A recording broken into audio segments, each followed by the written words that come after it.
All right, everybody, welcome back to another episode. And I got to introduce my guest today. He's co starring in an upcoming or just newly released movie, The Wedding Pact 2, with Haley Duff. But those may remember him best for his leading act in the famous movie Blind Side, which happens to be the most grossing sports film of all time.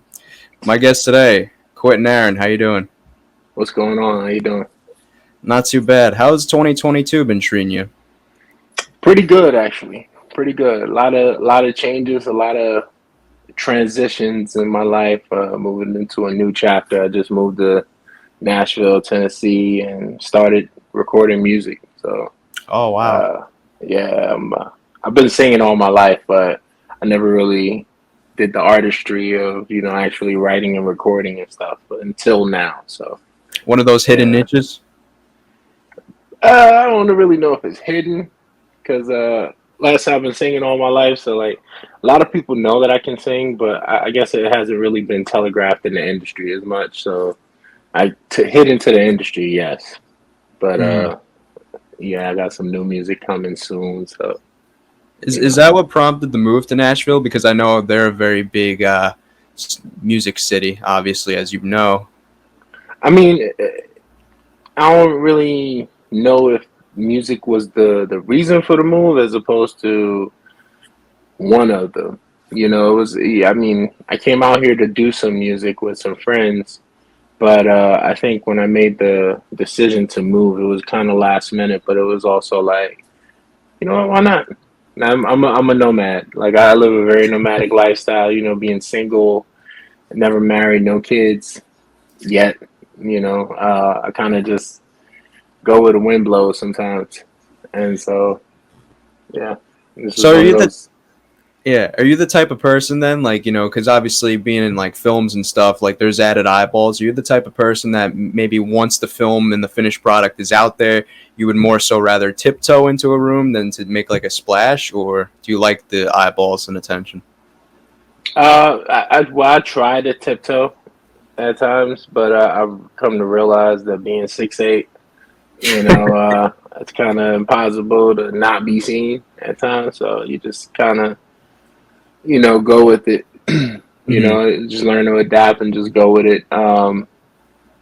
I've come to terms with the fact that I can't hide, you know. So, and I was very like introverted growing up, so I had to being in this business, I had to learn how to become more extroverted, and I think I'm doing a pretty good job. You know, Where did the introverted nature begin for you? Do you feel like where would you say that originated? Did you have like a as kind a of child, yeah, I was kind of like I kept to myself.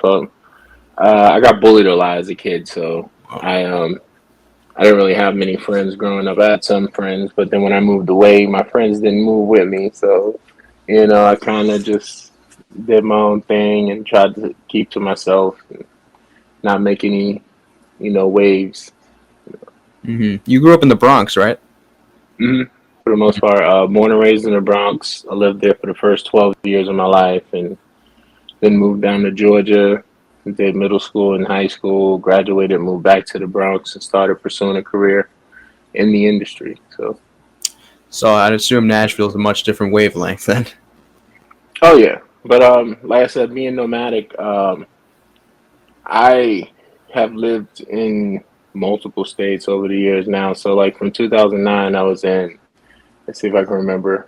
All right, so I went from Atlanta to LA to Tampa, then back to LA, then back to Tampa, then to New Mexico, then back to Tampa, then back to New Mexico, then to what was it? What was it?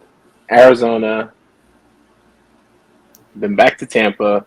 No, back to New Mexico, then back to Tampa, then to Louisiana, and now to Nashville. So Wow, you just can't stay in that's one spot then. some places multiple times, but I don't even know why I just did. you know. Well, you mentioned about accepting the fact that you can't hide, right? I did Yeah. notice a lot of press outlets did pick up this earlier this year about your weight loss transformation. Good for you, first off. Oh, thank you, thank you. Yeah. Yeah, How? man. I lost 170 pounds so far, and still going. I still got a long ways to go, but yeah, it feels good, man. I at my heaviest, I was almost 600 pounds, and now I'm like under 400. Wow. So I'm like feeling good. Still got a long ways to go. Uh, yeah. Yeah, did you have any particular like program that you were on? Like, were you doing a keto thing, or was it just kind of like taking it day by day? Just lifestyle stuff, you know what I mean? Actually, I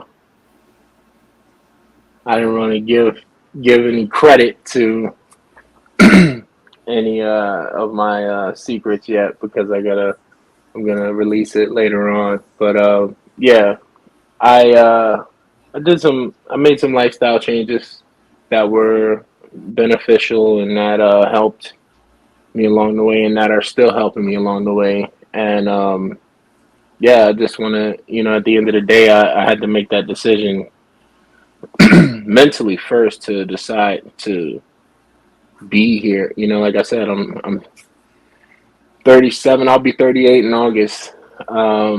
Single, never married, don't have any children. I want those things. You know what I mean? And I had to make sure that I started leading my life in a way that assures that I'm going to be healthy enough to, you know, be able to live that lifestyle and be present and have the energy to have kids and understand what it's like to be able to run around and play with them in the yard and not be sitting up in the house because I'm tired and out of shape and sick, from all the issues that weight loss that extra weight causes. So I just started deciding to put myself first and put my life first and my health and just started drastically making changes in that regard.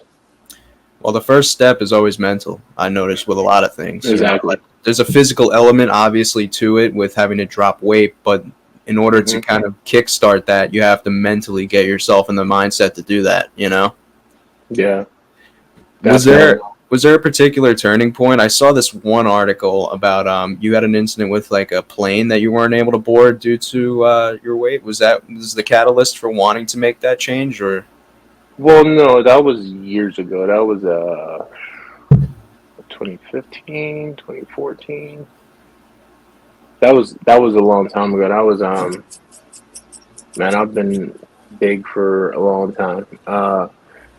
But yeah, I was going to Rochester, New York to do a movie, and I was supposed to have been booked first class all the way, but I guess what they didn't know is that the second plane they booked me on didn't have first class. It was one of those small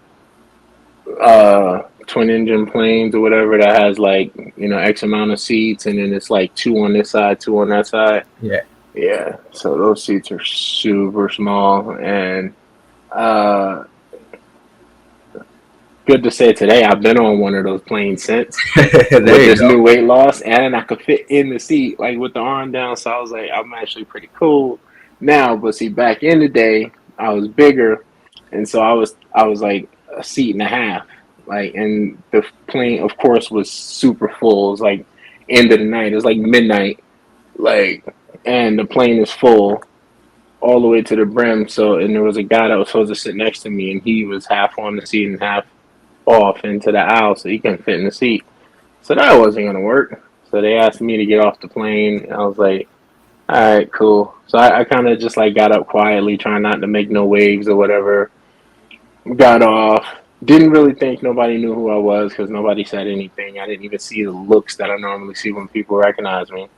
The next morning, you know, I'm at my hotel, I'm asleep, and I get a call at 7:30 in the morning from my friend who works at TMZ. And she's like, Quentin, tell us about being kicked off the plane last night. And I'm like, what the what? how do you know that? Like, People are everywhere, man. I'll tell you. yeah, yeah. So I was like, oh, I was tight at that point. Then I was like, I bet you it was the airline that told. And I was mad. And then I was kind of like, I want to retaliate, but then I just got over it. I was like, whatever. Did that happen a So lot yeah, for you? Like coming off the blind side, where people recognize you in public? Was it like a thing where, say, if you're going to like a local mall or a supermarket, like, and somebody will quickly yeah. identify? Oh yeah, Really? it happened a lot, and I don't really mind about that. I was just pissed that they told about me getting kicked out the plane. Like, I was like, I could have kept that part to yourself. Like, man, you have to call TMZ out of everybody. Like TMZ, really? Damn. But because I didn't even see it on social media, I just got the phone call from TMZ. I'm like, how the hell? So y'all saw me, you recognized me, and just said, TMZ, hey, Quinton Aaron got kicked off. I'm like, the hell, So, no, so that's how I kind of felt. I was just like pissed about that. But aside from that, I don't really mind. When people recognize me when I go places, it's gonna happen. Like I said, I've come to terms with the fact that I can't hide. That's impossible. I'm not a ninja. Although growing up, I wanted to be a ninja. Really? A ninja turtle actually. Yeah. So Now that you're saying this, you might get casted in a role to be a ninja or something. you know what I mean? Shoot, dude, I'll be a big ninja. Hey, if Chris Farley, God rest in peace, rest his soul. Oh yeah, Beverly Hills If Ninja. Chris Yeah. Farley could be a ninja, you know what I mean? Like I could be a ninja. I know some martial arts. I actually grew up taking martial arts. I did taekwondo, kickboxing, and some Muay Thai Oh in my wow. life. So yeah, I just got to get back in shape so I can continue doing those things. But yeah, Yeah.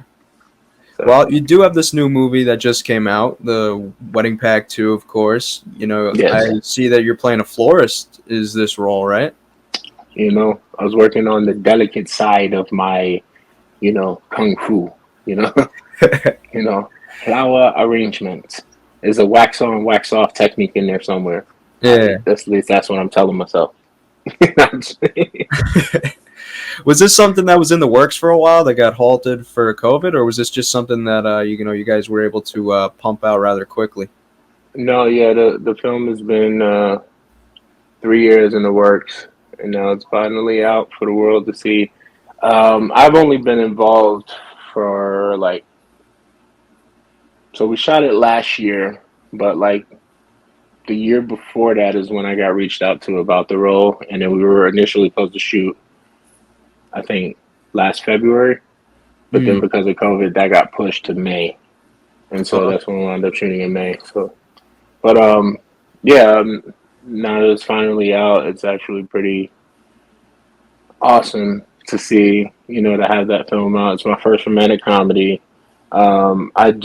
I love Haley Duff, man. Like she has become one of my really, really good friends and everything. Just the time spent working with her and getting to know her, and Heather McComb, who plays her sister, they just become like really good friends to me. And I think that we're gonna continue working together for many projects to come in the future. I'm putting that out there. So yeah. were you still looking for acting gigs like prior to this movie? Like, were you still into acting, or? Yes, Okay. definitely still into acting. I actually have my own production company now Oh as wow. well, and developing my own projects. I have a series based roughly around my life that I'm pitching to, some platforms now. I can't really put out there what I'm pitching it to, but yeah, that's going to be a pretty cool project. It's, based on me and my brother's life, you know, going from near homelessness to not yet rich but famous, and everything that happens in Hollywood and in the past several years of me living out there and everything. So it's going to be a pretty cool series. I think that is something really cool that you should probably tap into, because I think with some of the roles that you've played, I think with how effective that you've played those roles, it's almost Mm-hmm. left maybe the fans and the audience with like sort of an inclination to want to know like, well, hey, what is maybe like the story behind Quentin the actor? Since you played obviously a Oh role yeah, in someone else's life, maybe people are yeah. wanting to know more about like your life because you do have an interesting backstory. Oh, thank you. Yeah, I think one of the cool things about this series is it'll answer a lot of those questions. Um, Not so much my life before the movie, but life after the movie.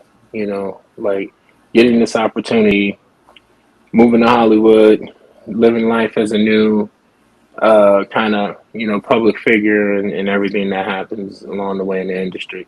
So I kind of like tell the story from my point of view. Mhm. What how this happens and how I maneuvered through the business over the past you know however many years I did. So it's Did, gonna be did you pretty cool. did your own life events prepare you for maybe playing the role that you were going to be playing in The Blind Side at all? You could say that. I mean, I'm familiar with struggle. Um, Grew up seeing a lot of unfortunate things happen, and stuff that will probably be in my book one day. Um, and yeah, I think on some level I was able to relate to Michael and the stuff that he was going through. Not everything, because unlike him, I had my mom in the picture. Growing up with, she raised me and my brother, did a phenomenal job with it and everything. But with that being said, we still saw our fair share of struggle and hardship and everything and stuff like that. So, but we always had a roof over our head, whether it was in a shelter or an apartment, or we always managed to make do somehow. You know. So when you were getting typecasted into this role, did they like have any like clue as to like your upbringing, or was it more of a thing where you fit the look and like what they were going for? Yeah, I think because they did a nationwide search for the character, so I think what gelled with me is that they were meeting. I think the director told me they were meeting a lot of big guys who looked the part but couldn't act. And so when they came to me, I was a breath of fresh air because not only did I look the part, I did a great job in the audition as well. So, and it's a good way to tell because like this was the first time ever that I experienced after I finished my audition, every person in the room was crying. Wow. Like I never seen that before. I was like, what happened? Did I fart? Like, Was like, it you were just playing like the like saying the script, right? Like from the movie, or was this some? yeah, Okay. yeah. It was no, it was scenes from the movie. So I did the in the audition where I did the scene where I said I never had a bed before. I did the scene where I asked could she help me get an ID, something with my name on it. I did the scene where she said, "Don't you dare lie to me." Oh yeah. Mm-hmm. Did that one. And the last scene I did was where I had to fuss at her when I left the investigator's office. Uh, Yeah. And uh, yeah, so that was like those are the four scenes I did in the audition. I remember going in completely off book, so I didn't have to read my lines while I was going through it. I just wanted to portray the character the way I wanted to. authentically. And yeah. And so I think that's what shocked them as well. And they were like, she stood up, she said, "We found her, Michael." Came and gave me a hug. Shout out to Twinkie Bird. That was my Yeah. the casting director. That yeah, she came up, gave me a big old hug and everything. And at that point, I was so green in the industry. When she said that, I thought that meant I had the part right there. I was like, really? Oh my god, I'm gonna cry. I was just so happy, man. It was crazy. Little did I know it was like a year and 3 months till I actually got the part. But You had yeah, an that was interesting just the first. process, didn't you? Like I Huh? heard you had an interesting process for that role, didn't you? I heard that you Hmm. weren't expecting to make it, and then you offered up a card of like being a security guard. Yeah, because when I went to LA to meet the director, sorry, my mom's getting dry. Sorry. when I went to LA to meet the director, I, I wasn't, we had a good conversation. We spoke for about an hour in the room. And I just remember thinking the whole time in my head, I'm like, okay, it's probably a long shot, even now that I'm going to get this part. I'm pretty sure they're seeing other people. So I was like, I got to do something. I want to be involved in this movie. And then it just dawned on me. I was like, okay, I got my business card in my pocket. So I took my card out and I was like, listen, I know it's probably a long shot that I'm going to get this role, but I also do security on the side. I've worked on, a few movies, doing security, like people like Robert De Niro, Channing Tatum, Wow. Terrence Howard, and stuff like that. So I was like, I gave him my business card and I said, in the likelihood that I don't get cast as Michael Orr, I'd still love to do security for, whoever you guys may need on set. And I gave him my card and he was like, wow, thank you, man. I appreciate that. And he looked hesitant, but he was like, it was kind of like the, wow, I want to tell you something, but I Yeah. kind of like, so it was funny when I heard him say it in an interview that I wanted to tell him right there. He was like, it was breaking my heart because I wanted to tell him right there he got the part, but I couldn't. And I was just like, oh my goodness, I saw that look on your face. So when I saw that interview, I was like, that's what, okay. Because I was playing back every moment of that for so long after that meeting. I was like, I swear he looked like he wanted to tell me something. I don't know what it is, but he wanted to tell me something. I kept saying that to myself. So when he The said guy that you in gave that the interview, card I to. was like, Yeah. yeah, John Lee. Yeah, so when he said that in that interview, I was like, um, that's what it was. Because I knew he looked like he wanted to tell me something. Yeah. So you had like obviously like martial arts, you said, and like that type of training. Were there any other like sporting backgrounds that you potentially had with playing such a sport heavy type role in this movie? I played some football in my Oh, okay. day. I played 1 year in high school, but high school don't really count because I rode the bench. Oh, all Like, right.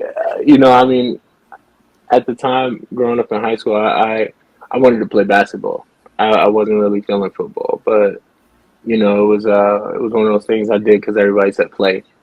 It wasn't until I seen Remember the Titans that I really wanted to play football, and because that movie, that's my favorite football movie, and that's actually the movie that's responsible for me loving the game of football. And um, I'm a huge Denzel fan, so seeing that movie and everything, it was just like that was it. That movie did it for me. I watched it probably like 20 something times, you That, know. that's got to be so surreal for you then, like to see, because you're probably that's what you grew up on. Remember the Titans and movies like that, hmm and your movie surpassed that, The Water Boy, in terms of being the most I know, grossing right? sports film ever made. Yeah, like the highest grossing. That's crazy, man. I keep looking at the numbers. I'm like, nah, there's got to be something else that made more. And I'm like, nope. Oh, wow. Okay. Yeah, it broke so many records, man. It was actually the first film with a female lead to gross over 200 million in the box office. I was like, oh, okay, Sandy. Oh, okay, Sandy. Like, good, girl. What was, It was what was your just, what was your first encounter with her like? oh, it was awesome. Like, I was meeting in Atlanta. We were meeting in Atlanta at this hotel in Buckhead. I forget which hotel it was. But as I got to the conference room, I hear her voice in there, and she's talking to John. And I'm standing outside the door, and I'm like, okay, she's in there. Oh my God, I hear her. And I start hyperventilating, and I'm like, oh my God. All right, I'm going. So I open the door. She gets up and comes and gives me a big hug, and I'm like, oh. And then the director took my phone and took a picture of us while we were hugging. And yeah, she's just been the bomb. She's been awesome. Um, and we kept in touch for so long after the movie and everything too. So it's been amazing working with her and just being friends with her. And um, as much as I would love to work with her again, I know she's getting ready to retire from the biz. So I'm like, dang it! I was like, I wanted to do something else, like a follow up project or something. Yeah.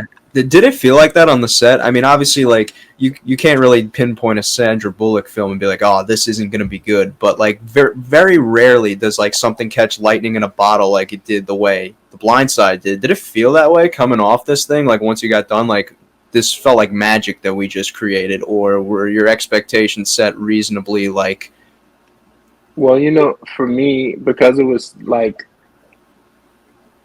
my first time being in that position in a project, like having so much to do and being involved from start to finish, I didn't know what to expect. Honestly, I was taking each day as a gift and just living in the moment. Um, I remember the production company saying that we're probably going to do like, 14, $15 million opening weekend because we're going up against Twilight. And so I was just like, and we wound up coming in number two, and instead of 14 to 15 million, we did like 35 million the first weekend, opening weekend. And they were just like, oh my God, this was crazy. Because the first weekend, they made back, they went into black because the budget was only like 30 million to do the movie. So they made 35 million opening weekend. So everything after that was bonus, Gravy. like boom, yeah. So I think, and then it just was like breaking records from there. I think it had the longest run in theater history, probably. Like it opened November 20th, and I remember after tax deadline, it was still in some theaters. So like after April. What was it, April 15 or something like that? Mm-hmm. April 15th. I remember that because I was paying taxes, and I'm like, dude, it's still in theaters. It's crazy. Like, and I don't remember seeing the movie in theaters that long. That was like what, 6 months. So it had like a 6 month run in movie theaters because I remember thinking to myself like, when is this thing gonna be in DVD? Like, I want the DVD, man. Like, and then. My buddy was like, "Bro, you don't want to rush. It's still in theaters. It's still making money in theaters." Like, I was like, "Oh yeah, that's true." So, yeah, I think the DVD didn't come out until like um, May or June or something like that. It was June 2000. It was June, right? Yeah, 2010. Yeah, because I'm like, it just had a phenomenally long run, and by week number 3, it was number one. So like the first 2 weeks, Twilight was number one, Twilight New Moon, and I was just like, "Hey, we're number two. That's crazy." Well, week number 3, we were number one, and Twilight fell to number 2. We were like, "Oh wait, oh Lord!" So we were just celebrating. Did you get to do anything hands-on in that movie, like all the drills and stuff, or was that like did you have stunt doubles doing that stuff? I did a lot of the drills. But some of the stuff I didn't get to do. I had stunt doubles for the actual crash. I wasn't driving. There was a stunt driver for it. He was one of the guys that I beat up in the apartment. So, I felt bad for him. I was like, dude, I'll whoop your ass in an apartment. you hurt your back crashing the truck. Yeah, it was crazy. Your favorite scene? Is the crash your favorite scene? The crash was cool. I actually wanted to do. I remember saying I wanted to do it, but I saw it when it happened, and I saw how he got out, and they had to help him up, and I was like, nope. I'm good. I don't want to do that. I don't want. Yeah, so I'm actually glad I didn't do the crash. My favorite scene to shoot, oddly enough, was the proper hug, where I go to the window and knock on the. Yeah, and I knock on the window, and she gets out and gives me a hug. It's my favorite scene because I got to hug Sandra Bullock over and over again. Like just every guy in America is like, exactly me. And my friend April, who played Sandra's stand-in. So that day was so funny because April was gorgeous too. So I let my stand-in take a break, and so I did all the lineups and everything. I stood in and I was hugging April for about 20 minutes before Sandra came to set. So I was just giving up hugs that day. I was just like, Yeah. it was cool living my best life. But yeah, that was my favorite scene. Did you get any like offers to play at actual like teams after that movie came out? I didn't get any offers from any teams, but I got hit up by fans of teams that were saying I should play for the team. So like people kept telling me to play for the Bears. Some people was like, play for Jacksonville Jaguars. And I was like, well, the teams reach out to me. You know what I mean? Well, what's your But team? um, oh man, it's hard to say. Well, I'm a Giants fan because I'm Oh, from New because New York. York. That makes sense. Yeah, but I'm also an Aaron Rodgers fan. Okay. I would say I'm a Packers fan. The Packer. I've been a Packer fan since I was 7, mainly because of Brett Favre. Yeah. And then I loved what Aaron Rodgers did with the team as he took it over. So aside from the Giants, the Packers have been my team. I've been a cheesehead for some reason. Yeah. But yeah, those are my two teams. Although I will say that the Packers have been making me mad past couple years with how they've been doing my boy Aaron, like giving away his receivers without telling them, like, what are you Not giving doing? them enough leeway with the decision making. Exactly. Yeah. And then, all these other quarterbacks are getting, you know, oh, they're phenomenal, they're this, and they're sleeping on my boy Aaron, like he ain't doing nothing. I'm like, y'all don't understand. This 1 year where they had a great record, I remember Devontae Adams was out most of the season, Yeah. and Aaron Rodgers had to turn Aaron Jones into doesn't the Aaron running back, Jones, right? running back. Yeah. Had to turn him into a wide receiver. He had this dude flying 60 yards up the field catching wide receiver passes, and you know what I mean, and still winning games. I'm like, this dude turned a running back into a wide receiver, still whooped everybody's ass, and then y'all still like, oh, but this person's better and that person. I'm like, get out of here, So like, but yeah, I'm a Aaron Rodgers fan, man. I actually got a chance to meet him back in the day too, and I became friends with one of his brothers. Was this after the So movie?